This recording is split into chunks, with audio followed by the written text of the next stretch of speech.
하나님의 말씀은 신명기 1장 19절에서 33절입니다.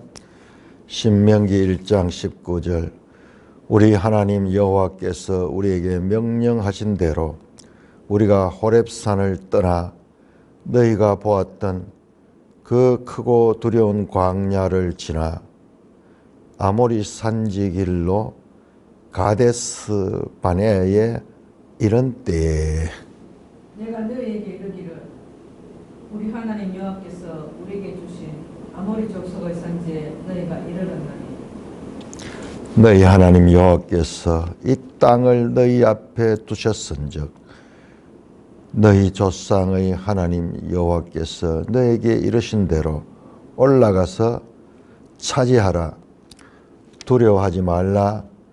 주저하지 말라 한즉 너희가 다 내 앞으로 나와 말하기를 우리가 사람을 우리보다 먼저 보내어 우리를 위하여 그 땅을 정탐하고 어느 길로 올라가야 할 것과 어느 성읍으로 들어가야 할 것을 우리에게 알리게 하자 하기에 내가 그 말을 좋게 여겨 너희 중 각 지파에서 한 사람씩 12를 택하매 그들이 돌이켜 산지에 올라 에석을 골짜기에 이르러 그곳을 정탐하고 그 땅의 열매를 손에 가지고 우리에게로 돌아와서 우리에게 말하여 이르되 우리의 하나님 여호와께서 우리에게 주시는 땅이 좋더라 하였느니라. 그러나 너희가 올라가기를 원하지 아니하고 너희 하나님 여호와의 명령을 거역하여 장막 중에서 원망하여 이르기를 여호와께서 우리를 미워하심으로 아모리 족속의 손에 넘겨 멸하시려고 우리를 애굽 땅에서 인도하여 내셨도다. 우리가 어디로 가랴 우리의 형제들이 우리를 낙심하게 하여 말하기를 그 백성은 우리보다 장대하며 그 백성들은 크고 성곽은 하늘에 닿았으며 우리가 또 거기서 아낙 자손을 보았노라 하는도다 하기로 내가 너희에게 말하기를 그들을 무서워하지 말라. 두려워하지 말라. 너희보다 먼저 가시는 너희의 하나님 여호와께서 애굽에서 너희를 위하여 너희 목전에서 모든 일을 행하신 것 같이 이제도 너희를 위하여 싸우실 것이며 광야에서도 너희가 당하였거니와 사람이 자기 아들을 안는 것 같이 너희 하나님 여호와께서 너희가 걸어온 길에서 너희를 안으사 이곳까지 이르게 하셨느니라. 이 하나. 일에 너희가 너희 하나님 여호와를 믿지 아니하였도다.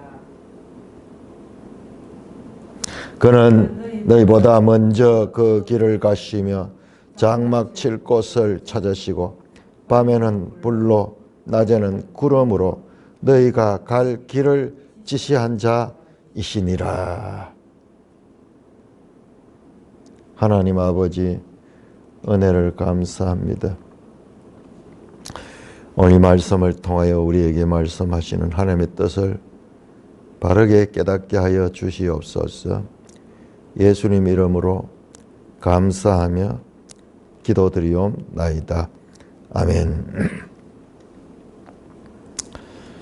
우리 매일 성경이 참 좋은 것이 옆에 이제 해설을 했는 분이 계시니까는 우리 본인이 읽었는 것과 나중에 이 해설자가 읽은 것을 서로 비교해 보면은 우리가 말씀을 대체로 정확하게 이해할 수가 있습니다만은 때로는 우리가 잘못 볼 수도 있고 또는 해설자가 실수할 수도 있는 부분도 있습니다. 제가 이렇게 말씀을 전하지만 성경을 한 권 한 권 다 하다 보면은 한 절 한 절 하잖아요. 저는 그렇게 하다 보면은 때로는 실수할 때도 있어요. 자, 그런데 그것을 우리가 인정을 하며 우리는 계속해서 하나님의 말씀을 바르게 알아가는 그런 자세로 말씀을 대해야 될 것입니다. 자, 우리가 어제 이제 신명기 10장 1절에서 18절까지 를 보았는데 그 출발이 어디냐 그러면은 지금 이 장소는 이스라엘 백성들이 이 설교를 들은 장소는 모압 땅이죠. 그러니까 요단 동편 모압 땅에서 말씀을 했지만은 거기 보시면은 2절에 보면은 이 모압 이 가데스 바네아까지 갔다. 호렙산에서 세일산 가데스 바네아까지 갔는 일을 지금 말하는 거예요. 지금 이건 뭐냐 그러면은 지금 현재 이 설교하는 장소는 모압 땅인데 가데스 바네아는 모압 땅보다도 훨씬 이 가나안 땅과 멀리 있습니다. 멀다고 하기보다도 이 직선 거리로 따지면 더 가까워요. 더 가깝지만은 그러나 이 이스라엘 그 행진을 보면은 그렇게 바로 갔는 것이 아니라 돌아가지고 저 사해 쪽으로 해가지고 그렇게 돌아서 들어갔거든요. 그래서 그 전체 일정으로 보면은 이 가데스 바네아는 아주 저 멀리 있어. 현재 말씀하는 장소는 모압 땅이고 시간적으로도 이제는 이 모압 땅에서 이제 곧 이 요단강을 건너서 가나안 땅으로 들어갈 것입니다. 그런데 2절에 보면은 호렙산에서 세일산은 가데스 바네아까지 10하루길이었다. 이걸 강조하잖아요. 10하루길이었다. 그런데 3절에 40째 해 11째 달 그 달 첫째 날에 모세가 이스라엘 자손에게 지금 현재 시간은 40째 해 11째 달이고 그 다음에 2절에는 10하루길 이야기하는 거 요거 관계를 우리가 잘 알아야 되는데 이게 뭐냐 그러면은 지금 모세가 지금 설명하는 것은 지금 현재 시간적으로는 40년 후고 공간적으로는 모압인데 모압 땅이에요. 시간적으로 출애굽한 지 41년 접어들어가니 40년이 지나고 11달이니까는 그럼 거의 41년째였고 그리고 장소도 모압 땅인데 지금 왜 그러면 2절에 가데스 바네아까지 10하루길이었던가 이 이야기를 하는가 우리 보면 되게 헷갈리게 돼 있어요. 근데 그걸 어떻게 알 수가 정리가 되느냐 그러면은 뭐냐 그러면 현재 지금 말씀하고 있는 장소와 시간은 훨씬 후지만은 지금 가데스 바네아까지의 과정 이것은 애굽에서 나와서 1년 동안 저 호렙산 안에 머물러 있다가 이 1년 2개월째 되던 날에 이스라엘 백성이 이제 호렙산을 떠나가지고 광야로 나갔거든요. 호렙산을 떠나죠. 그 호렙산 오는 데까지도 광야를 거쳐서 왔지만은 자,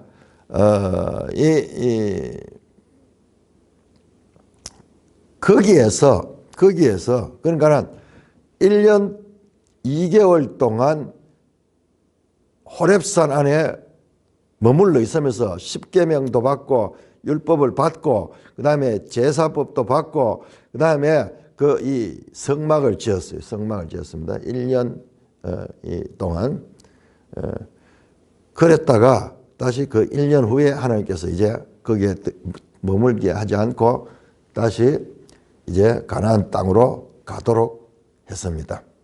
그래서 2절에 말하는 호렙산을 떠나서 세일산을 지나 가데스 바네아까지 10하루길이었더라. 그 말은 지금 이 이야기는 지금 과거를 이야기해요. 과거.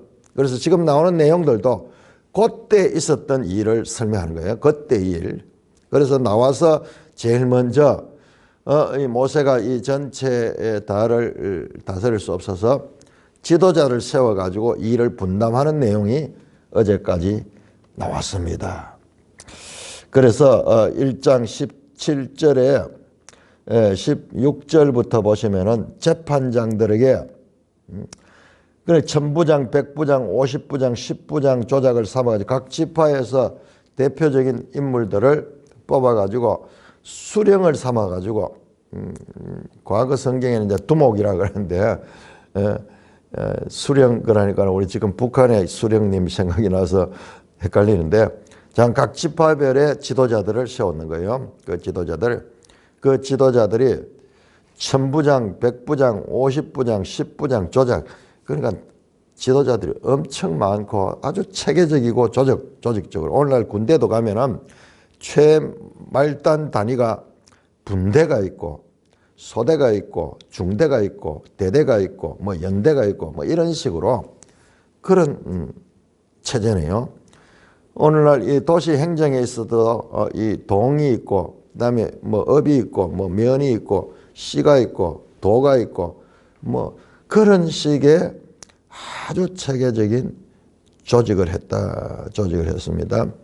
그런데 그들이 하는 일들이 재판을 하는 일들인데 뭐냐 그러면은 꼭 이게 무슨 범죄를 해가지고 재판하는 그런 문제도 있지만은 그러니까 어떤 여러 사람이 일을 하다 보면은 무슨 문제가 문제가 그럴 적에 그것을 정리해주는 그런 역할을 하는 사람들인데 아주 중요한 말씀이 하나가 재판할 때의 태도 17절은 재판은 하나님께 속한 것인지 너희는 재판할 때 외모로 보지 말고 귀천을 차별 없이 듣고 사람의 낯을 두려워하지 마라. 재판할 때 그 태도 법 앞에 만인이 평등하다는 그런 제도를 말씀했는데요.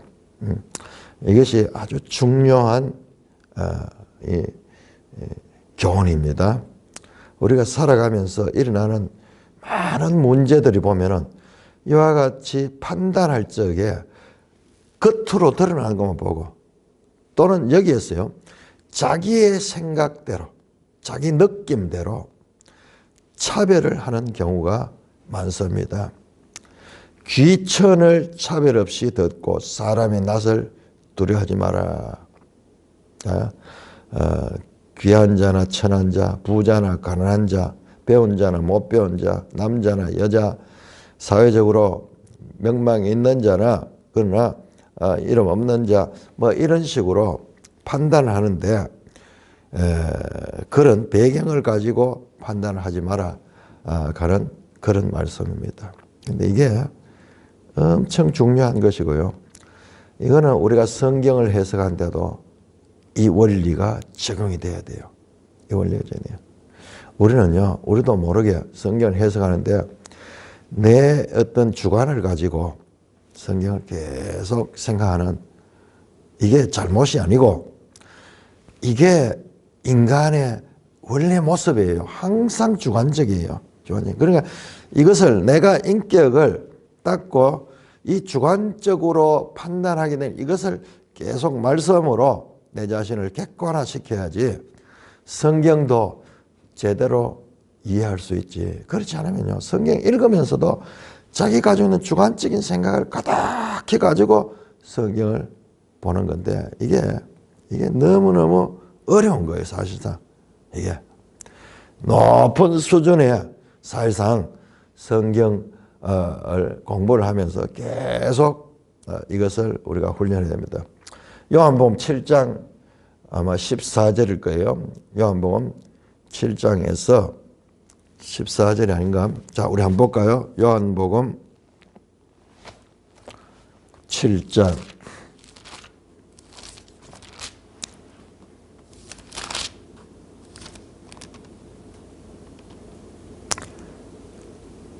24절은요. 자, 7장 24절은 예수님이 이 말씀을 그대로 인용을 하는데 이렇게 말씀합니다. 외모로 판단하지 말고 공의롭게 판단하라. 이건 뭐냐? 성경을 해석할 때. 그 앞에 보면은 안식일에 예수님께서 사람을 고쳐줬는 그 문제를 가지고 사람들이 예수님을 비판하고 그럴 적에 외모로 판단하지 말고 공의롭게 판단하라. 이 말은요, 문맥을 따라서 그리고 성경을 전체적으로 제대로 판단하는 이 말이에요. 안식일 어겼다는 그거 맞아요. 그들의 판단이 맞아요. 그렇지만은 예수님께서 여기서 말한 거, 그 안식일이 왜 존재하는가? 왜 존재하는가? 안식일이 사람을 살리기 위한 것인가? 죽이기 위한 것인가? 그들이 가지고 있는 생각은 맞지만은 안식일에 일하지 마라 그랬으니까는 일 안 하는 게 맞는데, 예수님이 이 병든 사람을 고쳐줬다고 그거를 가지고 이제 예수님 안식을 어겼다 그러면서 공격을 하는데, 맞아요. 그들의 법에 맞지만은, 그러나 안식일의 근본 제정한 이유가 무엇인가? 사람을 위하여, 사람이 안식일을 위하여 있는 것이 아니라 안식일이 사람을 위하여 있다. 예수님께서 그런 말씀을. 그러니까 훨씬 그 예수님이 보는 스케일이 큰 거죠. 큰 거죠. 그런 면에서 그 당시에 유대인들과 예수님과는 이제 갈등이 일어나는데, 사실상은 그들이 자신들의 가진 좁은 소견을 가지고 예수님을 판단하니까는 거기서 문제가 생깁니다. 그러니까는 우리가 지금 신명기에서 이 판단에 있어 가지고 재판할 적에 외모로 보지 말고 귀천에 차별 없이, 그 다음에 사람의 낯을 두려워하지 말고 그렇게 판단하라 하는 이것이 엄청 중요한 건데, 지금 이 시간에 이걸 내가 못 다루니까 오늘 수요일 저녁에 아마 이 문제를 좀 깊이 다뤄야 될 것 같아요. 왜냐 그러면은 이것이 엄청 중요한 거예요. 이것이 살아가면서 자, 잠깐 내가 이 말씀을 드리면, 우리는요 여기 뭐 귀천을 차별 없이 하라 이 말이죠. 귀천을 차별 없이. 그런데 우리 다른 이 출애굽기나 그리고 신명기에서도 다른 변에서는 가난한 자라고 두둔하지 말라는 말이 나와요. 가난한 자. 우리는 생각하기를 부자를 두둔하고 권력자를 두둔할 것 같은 그런 생각이 먼저 들지만은, 그건 실제로 야고보서는 그렇게 해요. 부자를 막 대우하고 가난한 자를 차별하는 그것을 이 야고보서 2장에서 지적합니다. 그렇게 하면 안 된다고. 그렇지만은 놀라웠게도 모세오경에는 자세히 보면요, 가난한 자를 두둔하는 그것을 경계를 하는 거예요. 가난한 자라고 두둔하지 말고, 가난한 자, 그게 먼저 나와요. 그게 먼저. 부자라고 두둔하지 말고, 뭐 권력자라고 두둔하지 말고, 우리는 당연히 그럴 줄 아는데 그렇지 않아요. 자, 그런 부분은 이게 아주 좀 따로 다뤄야 되고요. 지금 그런 주제가 사실상 GS에서 다루는 주제들이에요. GS에서 다루는 이런 주제, 이거는 오늘날 우리의 신앙생활에도 그대로 적용이 됩니다. 그대로 적용이 됩니다. 이게 엄청 중요한 주제예요. 제가 이 경험을 통해서 이걸 아는데요. 제가 사실상 이제 신앙생활 하면서 제일 처음에 확 빠져들어갔던 게 어디냐 그러면은 제침례파예요. 제침례파. 그리고 교회사에 들어가면은 어거스틴과 싸웠던 도나투스. 지금 제가 정반대로 어거스틴을 계속 강조하잖아요. 그런데 그거는 제가 원래 그럴 거 아니에요. 원래는 어거스틴을 나도 싫어했어요. 싫어하고, 어거스틴은 가톨릭하고도 연결되고, 가톨릭에 대해서 내만큼 비판적인 사람이 어디 있어요? 그런데 어거스틴은 가톨릭에서도 인정하는 신학자예요. 가톨릭에서도 성인으로 숭배하는 그런 자예요.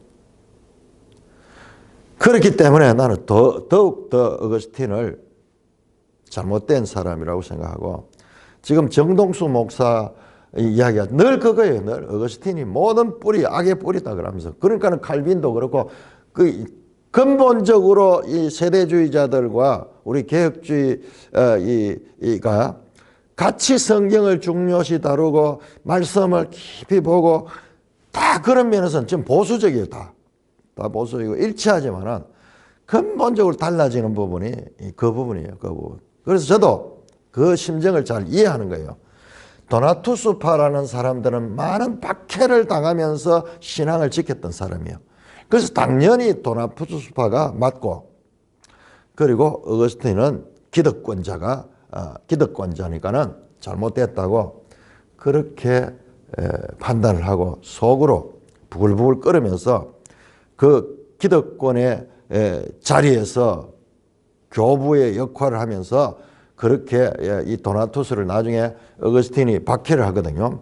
그걸 보고 속이 불불 끓으면서 이 도나투스가 옳고 저건 나쁜 것이다. 이렇게 이분법으로 그렇게 생각했어요. 마찬가지로 1000년 정도 더 후에 칼빈과 아르메니우스 이 논쟁이 있는데요. 거기도 마찬가지예요. 나중에 칼빈이 아르메니우스를 정죄하고 이단으로 정죄하고 또 그 당시에 세베르투스라는 또 알미니안 계통의 사람이 있어요. 이 사람은 나중에 옥에 갇혀가지고 그 칼빈과 대조 입장에서 그렇게 있었는데, 그래서 소위 돌트 종교회의 가는 것이 생겨가지고 거기서 알메니우스를 정죄합니다. 그리고 도나투스와의 관계에 있어서도 나중에 도나투스를 정죄하는 그런 판단들인데, 교회사에 이 사람들이 약자들이죠. 약자들, 핍박당하는 자들. 그러니까는 믿음을 바르게 지키다가 핍박당하는 자들에 대한 우리의 이 공감이 가는 거죠. 공감이 가는데 문제는 자, 우리 앞에서도 봤지만 제가 어제도 잠깐 그 이야기했지만은, 자, 모세가 지도하고 있었어요. 그런데 모세는 계속 지도하는 사람 아니에요. 모세는 잠시 살다가 지도자를 역할하고 죽었습니다. 그리고 이 지도권은 여호수아로 이어질 뿐만 아니라 개인은요, 여기 이 사람들이 1000부장, 100부장, 50부장, 10부장, 조장 이런 사람들하고 늘 관계하지, 모세하고는요 1대1로 대면하거나 생활 가운데서 만나는 일은 거의 없어요. 오늘날 우리도 마찬가지죠. 대통령하고 우리나라 대통령이 있지만 대통령하고 내하고 만날 일은 나 이때까지 한 번도 만난 적 없어, 대통령. 그런데 그의 지도를 받는 같이 그렇게 이야기하지만 실제적으로 우리는 주위의 이웃들과 그 다음에 동네 동장 그 다음에 시장 이런 사람들하고는 시장도 잘 만나기 힘들어요. 무슨 말을 하려고 하느냐 그러면은, 그 모세의 이 지도권이 계속 있는 게 아니에요. 계속 모세 잠시 있다가 나중에는 어떻게 합니까? 이 조직에 의해 가지고 이 1000부장, 100부장 이런 사람들이 그 가르침을 이어나가는 거죠. 여호수아가 또 이어서 지도자가 되지만은 그런 관계로 있는 거예요. 그러니까 우리가 늘 모세 시대를 생각하는지 아니면 늘 예수님 시대나 사도 시대를 생각하면서 신앙생활을 해서는 안 돼요. 예를 들어서 이 모세 시대에 많은 기적들이 있었습니다. 그 만나도 있고 매출하기 있었지만 가나안 땅에 들어가면 그게 없어져요. 완전히 다릅니다. 그리고 예수님 시대에 많은 기적을 행했었고 사도들도 많은 기적을 했지만 그 이후에는요 기적을 행한 일들이 거의 없어요. 그런데 오늘날도 모세 시대 같은 그런 기적을 막 주장하고 그다음에 예수님 같은 이런 기적을 주장하면서 자기들은 하나님의 성령을 받아가지고 능력을 가진 자다. 그런 사람이 특별하게 그런 사람이 있을 수 있어요. 그러나 그것을 하나 보편화시키면서 그것이 바른 믿음이라고 생각하는 것은 다른 거예요. 그건 아니에요. 그래서 자, 이와 같이 우리의 판단이 항상 어디 갔냐 그러면은 객관적이지 못하고 대체로 약자를 두둔하는 것입니다. 약자를 두둔하고 그 다음에 기득권자, 힘 있는 자를 우리는 배척하는 그런 어떤 동정심이랄까요? 뭐 그런 게 있어요. 축구 시합을 해도 우리나라가 할 때는 그렇지 않은데 다른 나라끼리 하는 걸 이래 보면은 좀 약한 사람이 이겼으면 싶은 그런 생각이 들 때고요. 이게 그냥 이야기가 좀 엄청난 이야기예요. 여러분, 공산주의 사상이 어디서 나왔냐 하면요. 거기서 나온 거예요. 무시무시한 거예요.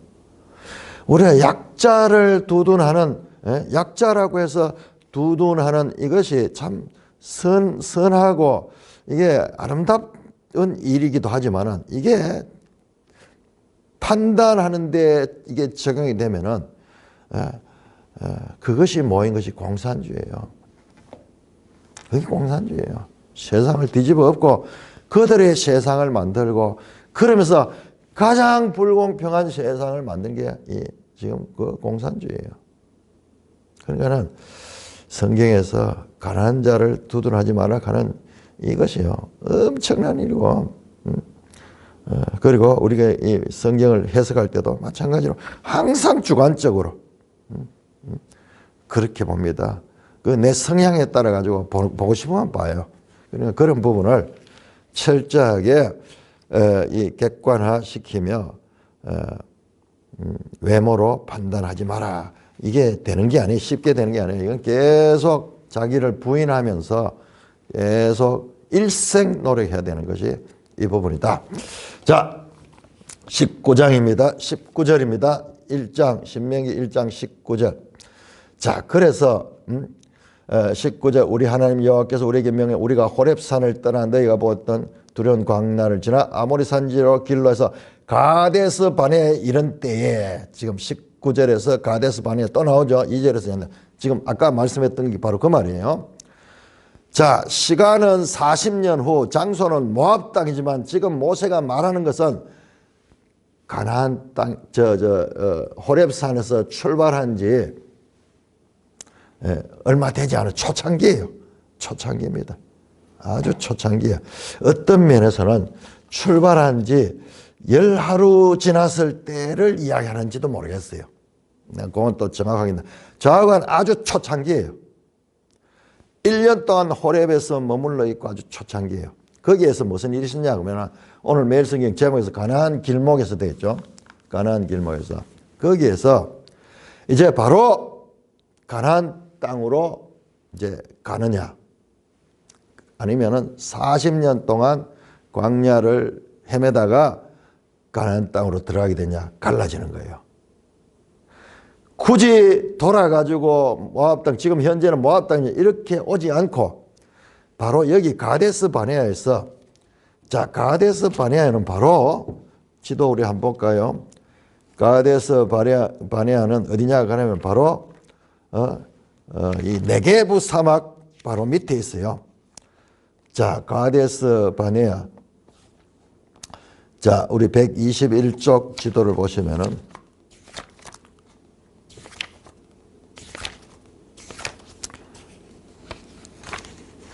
자, 121쪽 지도를 보시면은 가데스 바네아는 이 사해 아래쪽에 그리고 가나안 땅 바로 밑에 있죠. 여기서 직선거리로 이렇게 올라가는 거죠.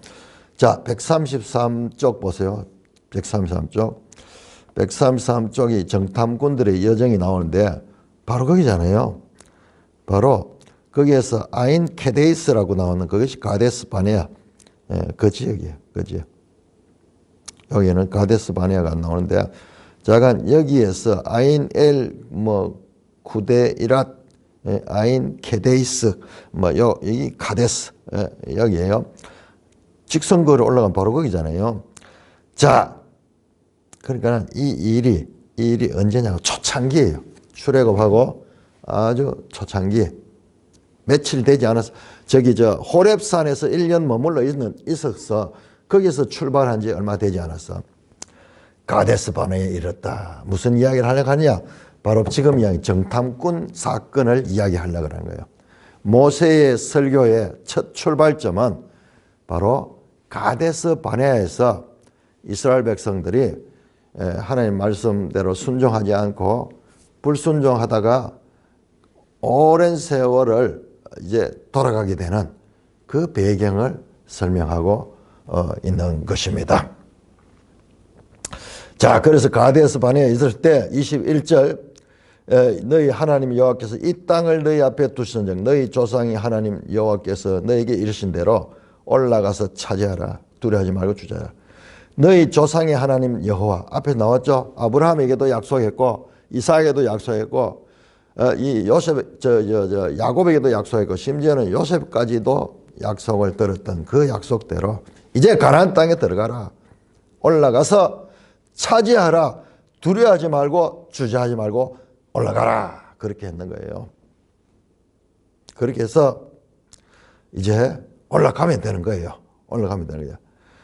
자, 22절입니다. 너희가 다 내 앞으로 나와서 말하기를. 모세가 이제 올라가라고 명령하니까 우리가 사람을 우리보다 먼저 보내어 우리를 위하여 그 땅을 정탐하고 어느 길로 올라가야 할 것과 어느 성읍으로 들어가야 할 것을 우리에게 알리게 하자 하기에. 자, 들어가라 그러니까 그냥 들어가지 않고 정탐을 해보고 들어갑시다. 자, 그렇게 했습니다. 이게 보면은 조금 이들이 믿음이 없는 그런 행동을 보이는 것 같아요. 자, 멜성의 해석도 그렇게 봅니다. 22절에서 24절. 하나님이 이미 주신 땅이니 이제 들어가라 라고 재촉하는데도 백성의 반응은 미온적입니다. 우리 앞서 정탐꾼을 보내어 살피자고 제안합니다. 신중한 처신처럼 보이지만 정탐이 필요 없을 만큼 하나님의 분명한 역사와 약속의 인도를 경험했음에도 의심을 가지고 있습니다. 그렇게 이야기하는데요. 이거는 사람의 생각이에요. 사람의 생각이에요. 아니에요. 민수기 보시면은 하나님께서 정탐꾼을 먼저 보내라 그랬어요. 우리 한번 볼까요? 자, 민수기 13장 2절입니다. 자, 이런 해석이 왜 나오느냐 그러면은 미리 우리가 알고 있는 거예요. 이스라엘 백성이 믿음 없었다 하는 것을 알고 있기 때문에 그러니까는 우리가 가진 선입견을 가지고 이 해석을 이렇게 하게 되는 거예요. 그러니까 되게 자연스러운 해석 같아요. 그러니까 본문을 살펴봐야 돼요. 자, 민수기 13장, 이게 13장 내용이거든요. 이 전체가. 자, 13장 1절 보세요. 여호와께서 모세에게 말씀해서 사람을 보내어 내가 이스라엘 자손이 주는 가나안 땅을 정탐하게 하되 그들의 조상의 가문 각 지파 중에 지혜가 된 자 한 사람씩을 보내라. 모세가 여호와의 명령을 따라 바란 광야에서 그들을 보냈으니 그들은 다 이스라엘 자손의 수령된 사람이라. 그들의 이름은 이나 각 지파의 이름까지 다 나와요. 자, 그러면 이게 성경이 왜 이렇게 모순이 되는가? 왜 민수기에서는 하나님이 가라 그랬는데 왜 여기에서는 이스라엘 백성들이 사람을 보내자고 이야기했다고 이렇게 나오는가? 앞에서도 제 이야기죠. 앞에서 지도자들 세우는 이야기도 민수기와 조금 이게 차이가 있다 하는 그 이야기를 했는데 지금 이것도 정반대잖아요. 하나님이 정탐꾼을 보내라고 분명히 이야기했는데 지금 민수기에서는 그 이야기 안 나. 백성이 모세에게 제안을 해가지고 그래서 그렇게 보낸 것처럼 그렇게 됩니다. 자, 여기 보세요. 그러니까 이게 이제 성경의 모순이죠. 그리고 지금 해석자도 이 민수기와 상관없이 이렇게 해석을 했는데, 자, 이거 보세요. 자, 이것이 무엇이냐? 먼저 이걸 잘 봐야 됩니다. 하나님의 뜻이 있고요. 그 하나님의 뜻이 있고, 그 뜻 사람의 책임이 있는 거예요, 책임. 이것도 사람의 생각이 있어, 생각. 이게 일치했는 거예요. 일치했는 거죠.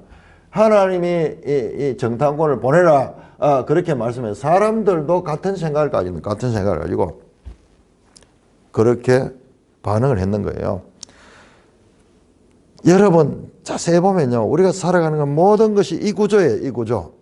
모순으로 보면 안 돼요. 모순으로 보면 안 되고, 하나님의 주권적 섭리 가운데서 사람이 책임적인 반응이 나왔는 거예요. 그래서 정탐꾼을 보내게 된 거예요. 아무리 하나님 뜻이어서도 사람들이 부인하면은 가지 못해. 뒤에 가면 이제 나옵니다. 부인합니다. 이 사람들이.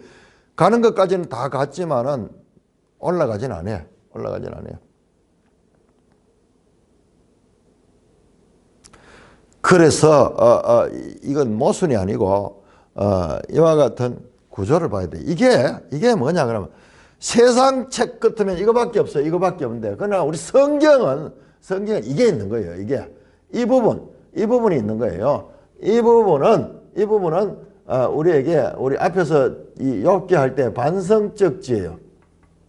반성적 영역이고, 자, 이거는 규범적 영역이에요. 자, 이것은 이 세상의 법이에요. 이것은요, 하나님의 법이에요. 하나님의. 그러니까는 성경은 항상 이 영역이 있는 거예요. 이 영역. 이 세상의 책과 완전히 다르요. 이 영역이 무슨 영역이냐? 이 영역이 바로 기한인 니폴라오트 영역이에요. 니폴라오트. 이 영역이 없다면요, 이거밖에 없어요. 이거밖에 없어요. 이건 전부 다 상식이고 봉의 원리를 따라 이루어집니다. 이건. 그러니까는 양면을 다 보여주는, 민수기에서는 이걸 보여주고, 민수기 13장은 이걸 보여주고, 그 다음에 신명기 1장에서는 지금 이걸 보여주고, 이걸. 포커스를 어디 되느냐 다르지? 이와 같이 양면이 있다. 양면이.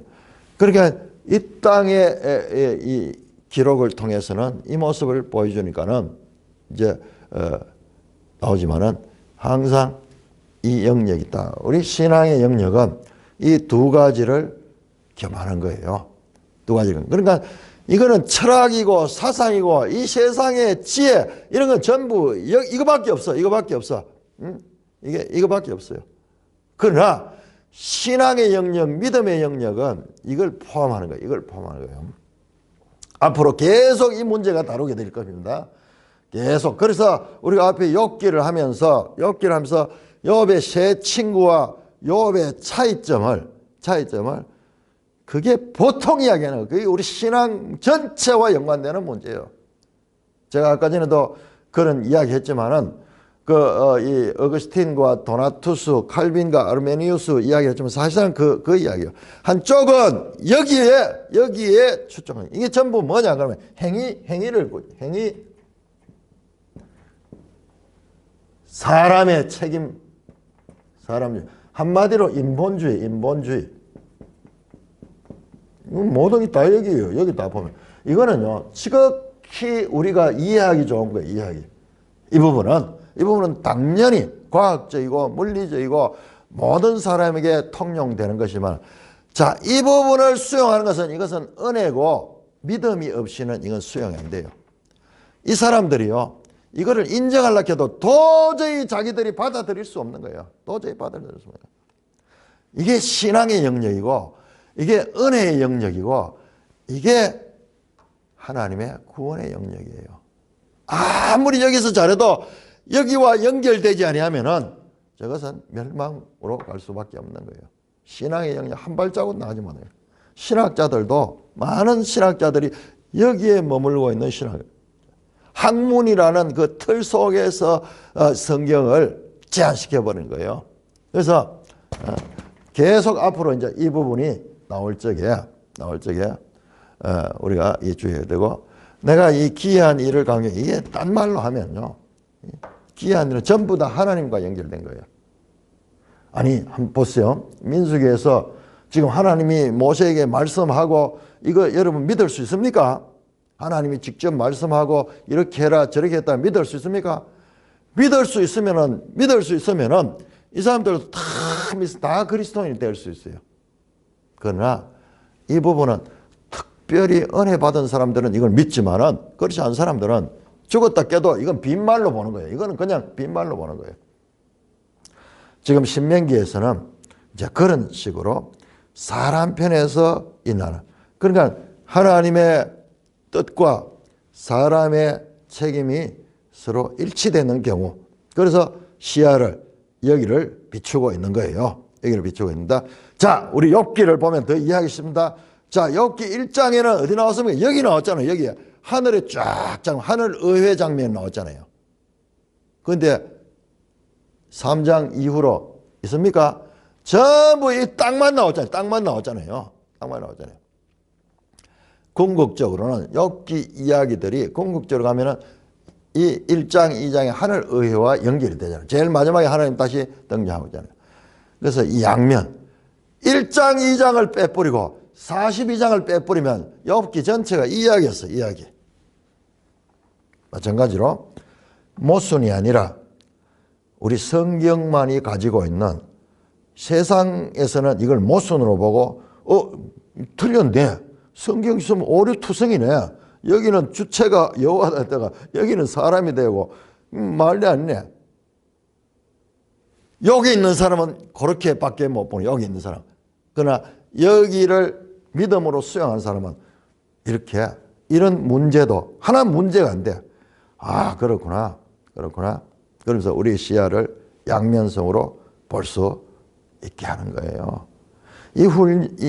우리 믿음은요, 이런 것에서 계속 바르게 나갈 적에 성경을 바르게 깨달을 수가 있는 것입니다. 자, 자유주의 신학자들이 자, 이 문제 딱 잡아보세요. 뭐라 하겠어요? 고등비평하는 사람들이 봐라, 이거 성경 수능틀이다. 수능틀이다. 여기서는 이하고 여기서는 이하고 있다. 어마어마한 차이잖아요. 완전히 극과 극이잖아요. 여호와가 명령하신 것이다. 백성이 요구했는 것이다. 그런데 이게 어떻게 같을 수 있느냐? 그들은 죽었다 깨도 이게 믿음으로 수용이 안 되는 거예요. 그런데 믿는 사람은 아, 그렇구나. 자연스럽게 수용할 수가 있는 것입니다. 그래서 아쉽게 우리 메일 선생님 정말 해석 좋습니다. 해석 정말 좋아요. 이 선생님이 맞는데 이런 부분에 있어서는 조금 이 부족함이 있었다. 저도 실수하듯이 이런 실수했다. 이거는 이제 민수기를 깊이 안 찾아보니까는 이제 이런 경우는. 그러니까 우리도 이런 식으로 그런 성경을 해석할 적에 주의 깊게 맥락을 보고, 그 다음에 앞뒤 문맥과 그 다음에 다른 책들과의 관계를 자세히 봐야 됩니다. 그렇지 않으면은 이것을 이런 식으로 이제 해석하게 되는 거죠. 자, 그래서 그들이 마치 믿음 없이 해나가지만 여기까지는 오히려 하나님의 뜻과 일치했습니다. 23절, 내가 그 말을 좋게 여겨. 모세도 사람의 말만 듣고 이렇게 했는 게 아니고 하나님께서 먼저 그렇게 하라 그랬는데 사람들까지 그런 이야기를 하니까는 그걸 아주 좋게 생각해서 그렇게 했죠. 그렇게 했다. 자, 이제 우리 여기 지금 이분 같이 이렇게 해석을 하면은 모세가 타협됐다, 백성들 타협했다, 그런 식으로 볼 수 있겠죠. 저도 처음에 그렇게 봤어요. 그런데 민수기를 찾아보고 아, 그렇지 않다 하는 것을 말씀드립니다. 자, 그래서 12를 택하고 그 사람들을 이제 에스겔 골짜기에서 사람들 정탐꾼을 보냅니다. 이게 민수기 13장, 23장. 이게 전부 민수기 13장 내용, 13장 내용. 자, 그들이 갔다가 이제 돌아왔습니다. 손에 열매를 가지고 우리에게 돌아와서 말합니다. 우리 하나님 여호와께서 우리에게 주시는 땅은 좋더라. 민수기 13장 27절 그대로. 자, 문제는 그 다음입니다. 26절. 그러나, 자, 하나님은 올라가라. 두려워하지 말고 올라가서 차지하라. 정탐꾼들이 와서 보고하는 대로 가라 그랬는데 이 정탐꾼들 자체가 하나님을 믿지 못하고 그 말씀을 믿지 못하고 두려움에 빠집니다.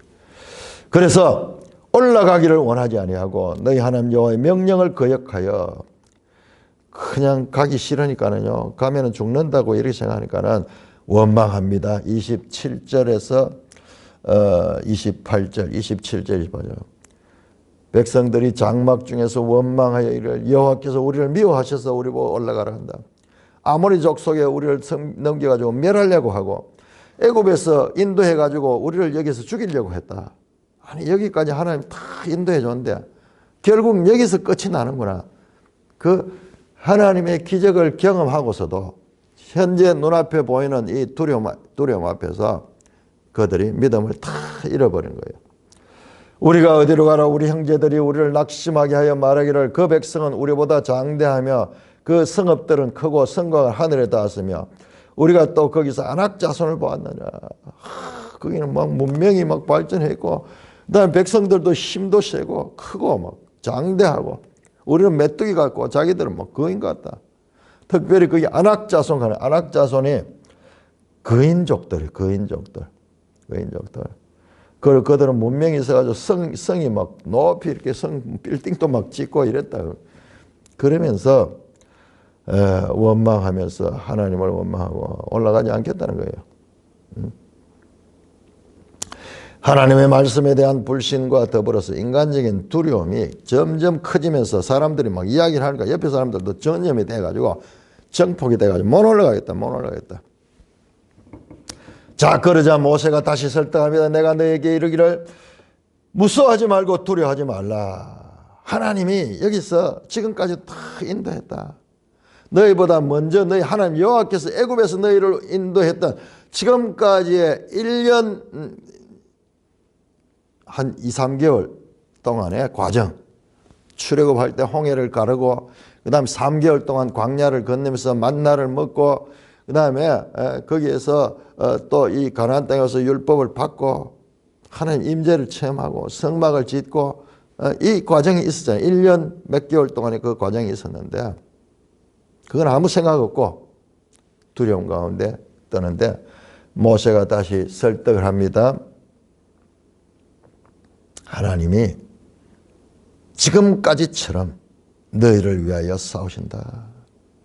하나님이 그 애굽 군대도 그 홍해에서 수장시켰듯이 너희를 위하여 싸웠다. 31절입니다. 광야에서 너희도 당하였거니와. 이 말은 번역이 조금 잘못됐어요. 당하다 하면 우리 어감은 뭔가 피해를 봤다 하는 뜻이잖아요. 아니에요. 이건 경험했다 하는 경험했다. 광야에서 너희가 다 경험했지 않냐. 하나님이 너희를 안아서 너희를 안아가지고 이곳까지 우리 그 출애굽기 19장에 보면 독수리가 날개로 안아가지고 너희를 보호했던 뜻이지. 하나님이 너희를 그 광야길에서 너희 힘으로 갈 수 없는 거기서 안아서 아기를 안듯이 안아가지고 하나님이 너희를 여기까지 오게 했지 않느냐 그 말입니다. 이 일에 너희가 너희 하나님 여호와를 믿지 아니하였다. 그래도 믿지 아니한 거다. 자, 우리 시편 106편 한번 시편 106편이 이 이야기를 다루고 있습니다. 이 내용들은 하나의 신앙의 모든 신앙의 하나의 이 모형이 되는 거예요. 모형이 되는 사건이기 때문에 이 출애굽 사건은 과거 이스라엘의 한 역사에서 일어난 일뿐만 아니라 모든 이 신앙의 모형이 되는 사건입니다. 그래서 시편 106편에 그 이스라엘과의 하나님과의 그 관계를 쭉 설명하는데 106편 25절에 이렇게 말한 지금 이 내용이 나옵니다. 25절. 그들이 장막에서 원망하여 여호와의 음성을 듣지 아니하였도다. 이러므로 그들이 그의 손을 들어 그에게 맹세하기를 그들이 광야에서 엎드러지게 하고 또 그들의 후손을 무백성 중에 엎드러뜨리며 여러 나라로 흩어지게 하리라 하였도다. 그렇게 원망하고 있습니다. 그들이 그 기쁨의 땅을 멸시하며 그 말씀을 믿지 아니하고 원망하는 그 내용. 그러니까 이 출애굽 사건, 광야 사건 이것은 중요한 모든 성경 전체의 사건을 이해하는 데 하나의 이 모델 같은 그 사건입니다. 이게 항상 모든 것에서 이거와 연결이 되도록 하나님의 지혜가 이 이스라엘 이 출애굽 40년 동안의 그 과정에 있었던 사건을 오늘날 우리에게도 그대로 적용할 수 있는 그런 한 모델로 사용하고 있습니다. 33절 그는 너희보다 먼저 그 길을 가시며 장막 칠 곳을 찾으며 밤에는 불로 낮에는 구름으로 너희가 갈 길을 지시한다는 하나님이 여기까지 올 때까지 민수기 10장 33절을 보면 이제 비로소 민수기 10장에서 출발 둘째 달 둘째 해 둘째 달 20날 그 둘째 해는 2년째 되는 해요. 출애굽한 지 2년째 되는 1년이 지나고 2년째 되는 2년 2개월 20일자 2년 2개월 20일 그때 출발했거든요. 그때도 출발하자마자 하나님께서 또 불기둥과 구름기둥을 통해서 그들이 멈춰야 될 곳에는 멈추고 그들이 가야 될 때는 또 그 구름과 불기둥으로 그들을 인도하셨는데 지금 그 경험에서 여기까지 왔는데 너희가 무서워하고 두려워하면서 하나님 말씀을 불순종하는구나. 모세가 설득을 하며 그들을 이 격려를 하고 있습니다. 자, 여러분 한번 보세요. 자, 이 이스라엘 백성, 이 사람들이 지금 누구냐 그러면은 자, 이걸 봐야 됩니다. 출애굽 1세대입니다. 1세대. 정확하게 이들은 누구냐 하면 출애굽한 지 1년 한 3개월 정도 된 사람들이에요. 1년. 그런데 여기까지 지금까지 모든 걸 다 하나님께서 출애굽할 때부터 홍해를 가르고 그 다음에 홍해 가르기 전에 하면 만나 사건이 있었잖아요. 아니지. 만나 사건이 홍해 14장이고 만나 사건이 15에서 18장까지 있었고 그 다음에 19장에 출애굽 19장에서 시내산에 도달했죠. 그리고 40장까지는 이 시내산에 있습니다. 자, 이 경험을 다 했던 세대예요. 다 했던 세대인데 자, 이 과정이 뭐냐? 이 과정은 전적으로 하나님의 은혜에 때문에 은혜. 한마디로 기적의 시간이야. 니플라우트.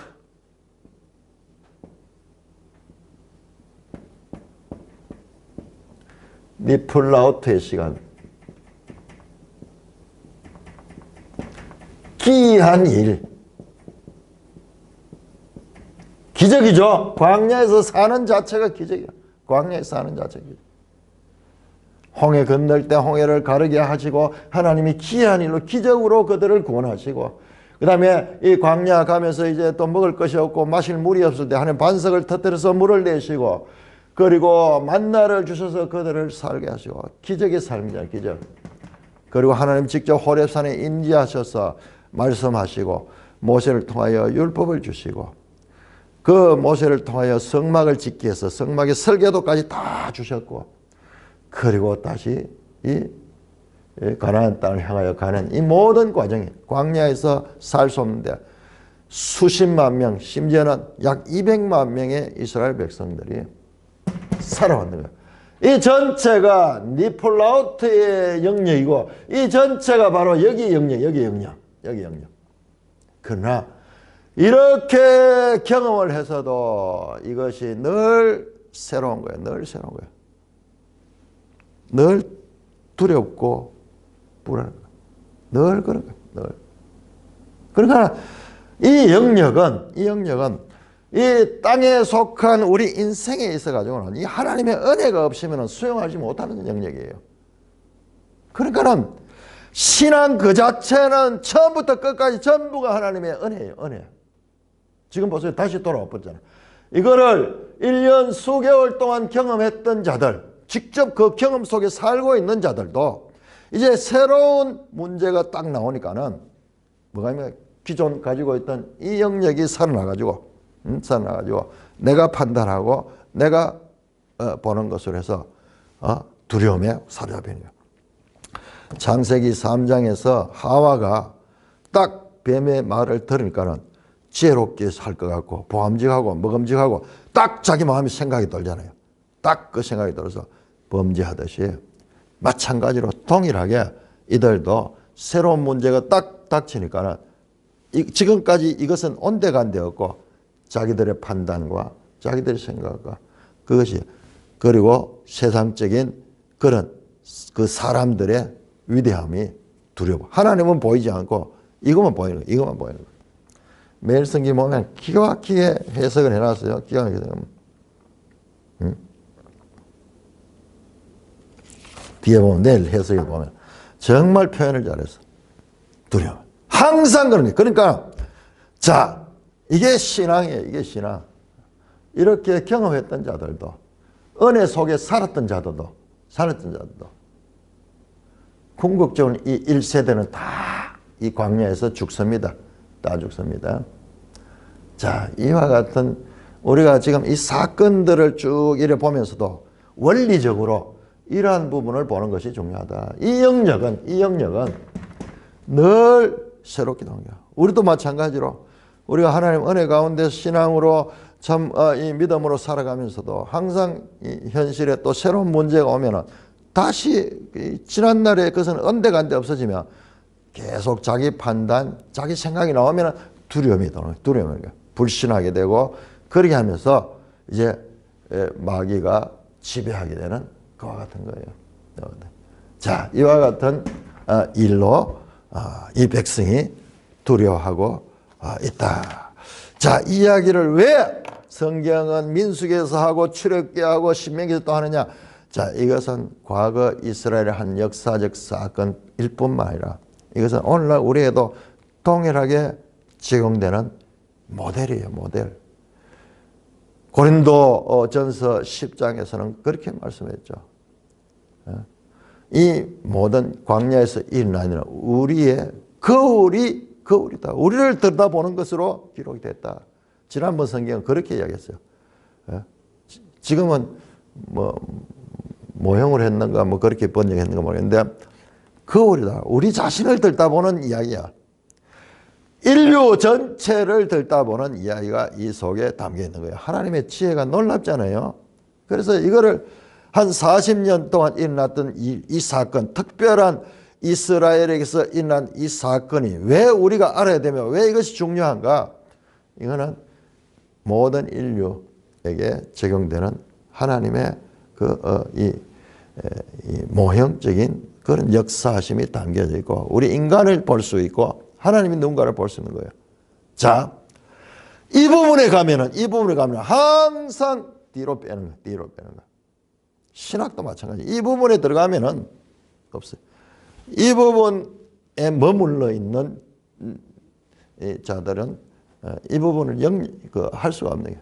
수용할 수 없는 거예요. 자, 신앙에서 문제가 무엇인가 명확하게 지금 우리 과거 이스라엘 역사를 통해서도 드러나고 있는 것입니다. 찬송가 358장입니다.